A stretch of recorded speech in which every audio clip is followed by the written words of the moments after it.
Namaskar. Welcome on day 2 of 30 days English speaking challenge. It is not only my English speaking challenge, it is also my communication skills improving challenge and my body language improving challenge. Let me tell you before starting today's lesson. Have you ever heard about conscious competency circle? Competency circle. There are 4 stages to achieve competency in any skill. Number 1, unconscious incompetency. It simply says that you don't know what you don't know. So it happened with me. Before starting my body language journey or communication skills journey, I wasn't aware of my body language, whether I'm using my body language or not. So that is called unconscious incompetency. When you don't know what you don't know. Then gradually I start to build awareness that, oh my God, now I know what I don't know. That is called conscious incompetency. Now I'm conscious, I'm aware about my incompetency. Then I start to use my body language like that. When you need to think like that in the wrong way. But I was aware that I am making that mistake. I am making that mistake. I'm not using my body language properly. Then comes the third stage of competency. Third stage of competency said, now you are consciously using this body language and you are consciously trying to improve your behaviors. That is called conscious competency. Conscious competency is the mind-blowing stage.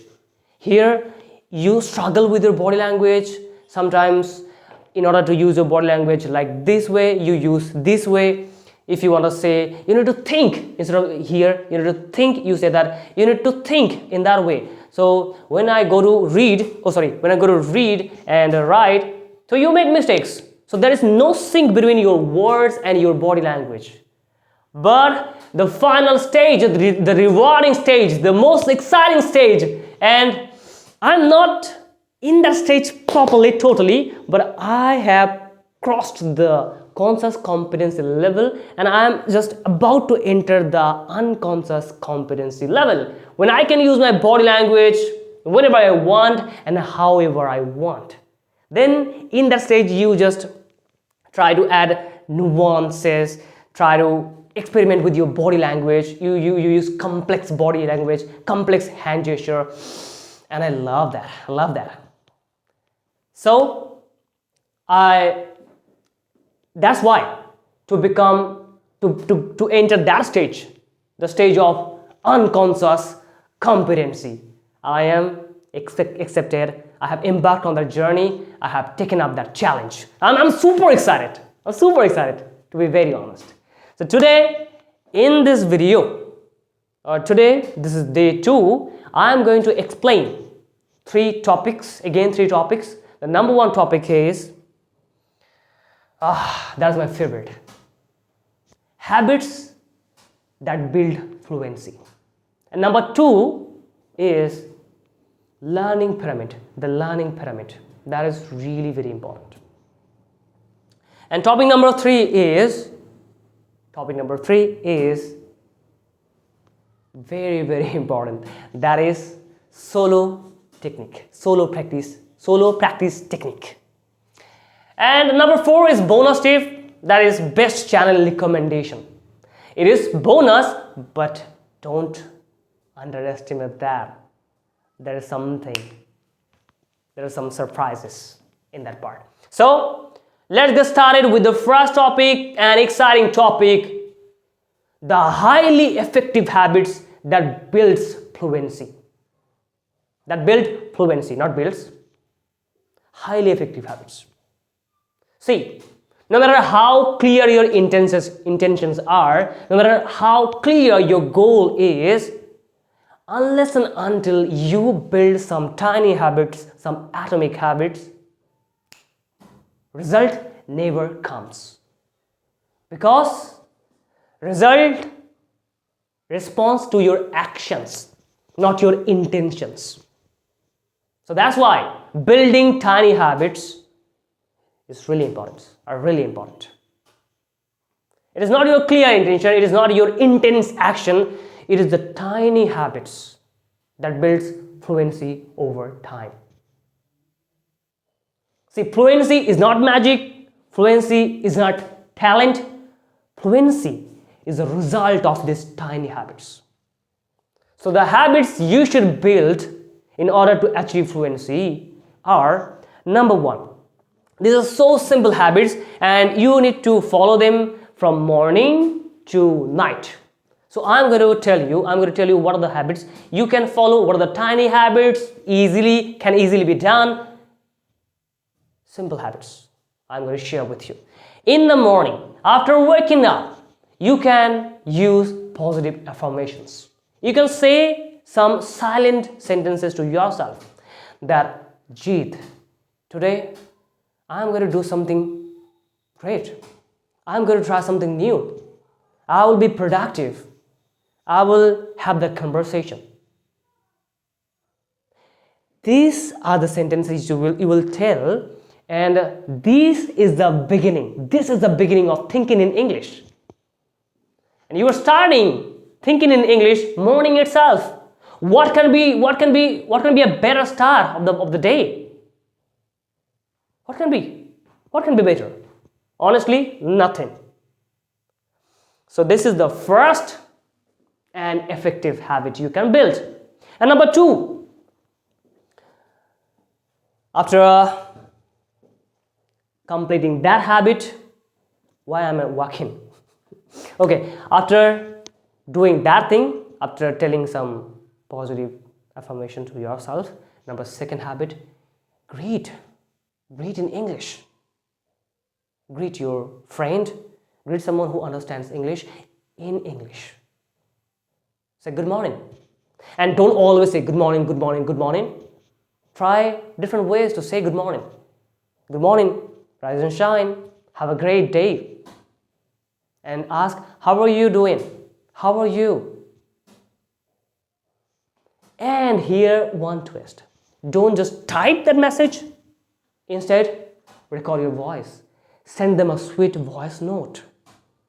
And instead of typing, if you record your voice and send them, you're practicing your speaking skills and your communication skills and maybe your pronunciation.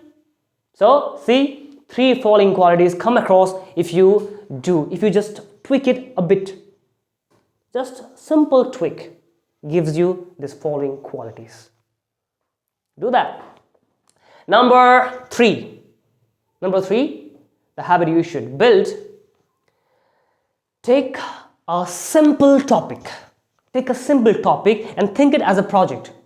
So during the day, this is my project, and my thinking, my listening, my watching, every technique I will use to complete that project, that daily project. Okay? And after choosing that topic, you can watch a video on that topic, related to the topic, and always choose native speakers or the speaker who is expert. So complete that project.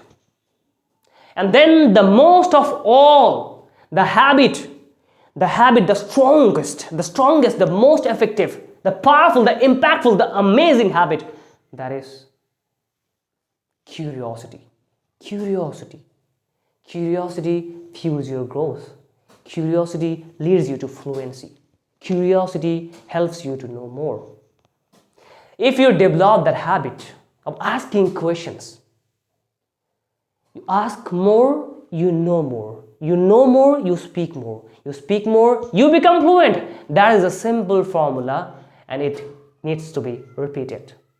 When you ask more, you know more. When you know more, you speak more. When you speak more, you become fluent. Yeah, that's a simple formula. Why do ask questions? Now you might be asking that question, why do ask questions? I don't like to ask questions because it is truly, sometimes it is stressful. But it is the most fruitful technique to be better at any skill, to be better at anything. So what kind of questions you should ask and why you should ask questions? See, Your life incidents, your life situations can be unique, and you can't find every solution, every video on YouTube.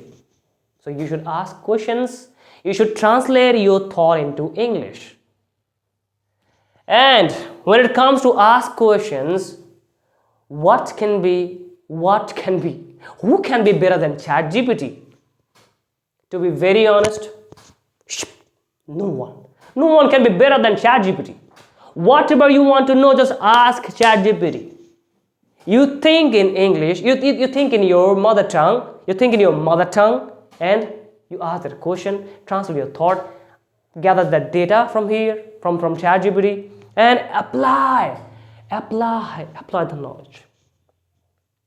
So this reminds me of the 6th habit maybe. The first one was affirmation, the second one was greeting someone, the third one was choose a project, and the fourth one was asking questions.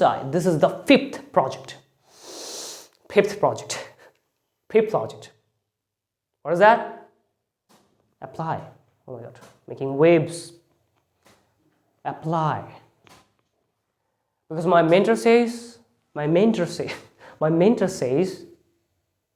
acquisition or knowledge is not power. Knowledge is not power. Applied knowledge is power. So you should apply the knowledge. Whatever the knowledge you have gained, whatever the information you will gain, what are the information you are gaining right now through my videos, apply that. Applied relation is the most powerful relation. So apply that. And now the 6th habit, and that is the last habit, but not the least habit. So the last habit talks about teaching others, and that is a form of application. So from where I get that idea of teaching, learning pyramid. See, learning pyramid is a theoretical model that illustrates the relative effectiveness of different learning methods in terms of knowledge retention. There are seven core elements in the learning pyramid, from passive learning methods to active learning methods. So the seven core elements are: number 1, lecture. When you receive knowledge from lecture, so then you retain 5% of the knowledge. So first, at the top of the pyramid, the first thing is lecture, then reading, then A4, audiovisual. What do you gain through watching, through listening? Audiovisual. These are the 3 top core elements of the pyramid. These are the passive way of learning something. These are not active. And then comes demonstration. When you demonstrate the thing step by step, then you understand better. After that, discussion. When you discuss with someone, cool down. So, restart. So that part begins here. The active learning begins here from demonstration. When you demonstrate something step by step, then you understand better. The fifth element is discussion. Discuss with someone. Then you retain the knowledge effectively. Then you retain better. It improves knowledge retention when you're discussion. Discussion improves knowledge retention. Then comes practice by actions. Practice by taking actions. When you do some hands-on practices, hands-on activities, so you improve your knowledge retention. And now the seventh technique, the 7th core element is teaching method. Teaching is the most effective learning method. Why? Because here an individual must achieve a deep level of understanding to illustrate, to explain that accurately and clearly to peers or to students. So this is one of the most effective methods. So now the central takeaway, the key takeaway from that learning model is that from passive learning to active learning methods. From passive learning methods, the central, okay.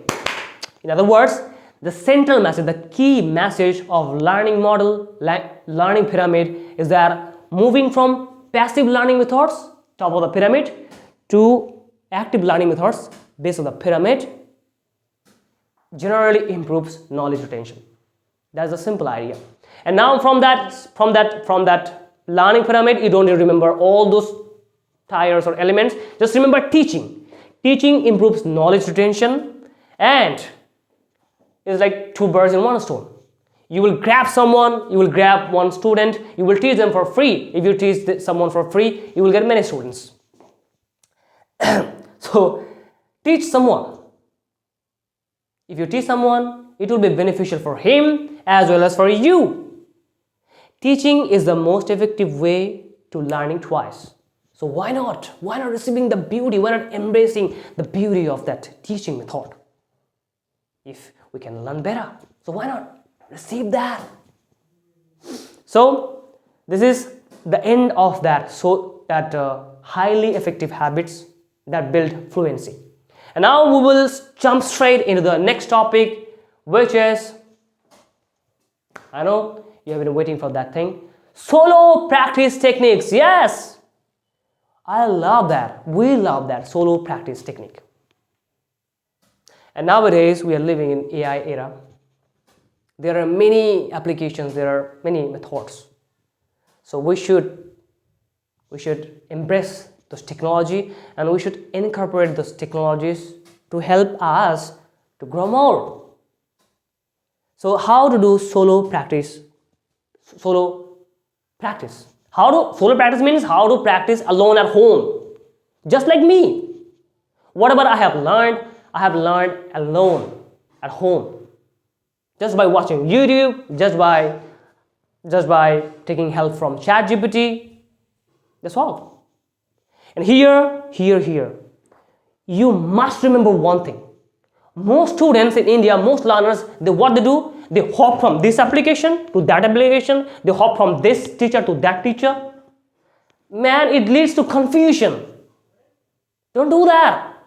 Stick to one. Don't hop between this application to that application. Just stick to one or two application. Stick to one or two teacher. That's all. And be consistent. And remember, consistency beats chaos every single time. So now what are the things you can do to practice alone at home? First of all, use ChatGPT. Use ChatGPT. If you complain, that most of the students complain me that, so ChatGPT, I don't understand, I don't like ChatGPT, I don't like practice with ChatGPT because it is kind of boring. Let me fix my hair. It's kind of boring. So if that is the case for you, then I have solution for you. Okay, let me finish this for them who wants to practice with ChatGPT. You can practice with ChatGPT, you can ask questions, and I told you that curiosity, you need to be curious, you need to develop that habit. Be curious and ask questions to ChatGPT. You can do role play with ChatGPT if you are comfortable with that. You can correct your grammar mistakes. It can fix your grammar mistakes. It can polish your sentences. Many things it can do. And then if it doesn't work for you, you can watch. You can pick a video. You can shadow the video. You can imitate the video. That is one of the best technique. And now, how to do imitation? Let me tell you 4 simple steps. Choose a video. Choose a video 5-minute max. Understand the video properly. If you get any unfamiliar word, go to Google or ChatGPT, search the word and search the word, know the meaning. Continue listening, understand the video once, that's all. Second step, Second step, you need to imitate the speaker. Don't just imitate, focus how they're using, where they are stressing, on which word they are stressing, what is their speed, in which speed they are speaking, when they are going higher, lower, when they are increasing their speed, when they are decreasing their speed. Focus on all those things. Focus on intonation, rhythm, stress, everything. After that, to higher your knowledge retention, to understand the information better, you can ask question and answer. You can apply question answer technique. Question answer technique will help you to understand the information better. And at last, don't forget that. Don't forget that. Don't forget that. Don't forget that. What? Turn on the camera or the recorder. Record whatever you have learned in your own words. When you record, when you try to speak spontaneously in your own words, then your brain is getting trained. You are training your brain, training your mind and mouth to speak. That is really important. It is like letting a child walk himself or itself. Letting a child walk itself. Only then you can get better. Otherwise, if you rely on the raw data as it is, then you won't improve. And that was number 2. First one was ask ChatGPT any question to ChatGPT. Then choose a video, imitate the speaker. That's all. And I told you the 4 steps how to imitate the speaker. And now you can practice with ChatGPT. That's called input-based feedback. Because ChatGPT knows better than you, better than anyone in this world. So you can practice with ChatGPT. You will get the corrected version of your sentences. You will get the correct information from the right source. So you can do that. It is called input-based feedback. So if ChatGPT doesn't work for you, if ChatGPT is not someone you like, something you like, then you can choose a partner who is smarter than you, or you can hire a mentor. But if you can't afford that, okay, I'm talking about solo practice technique, man. But yeah, it is solo. But I give you one option, ChatGPT. But if ChatGPT doesn't work for you, then you have to go with an expert. But if you can't afford that, there are many applications. Choose one application, stick to one application, and find a partner who knows better than you, and practice that thing. Practice whatever you have learned. And most important, while practicing with real partner, please make sure that you are prepared. When you are prepared, you are exposed to correct sentence structure.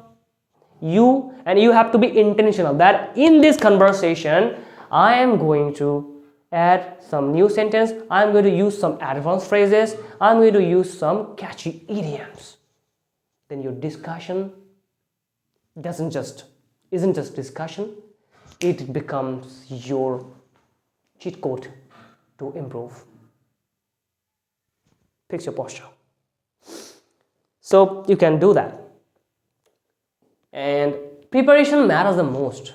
Whether you find a better partner or a partner who is less fluent than you.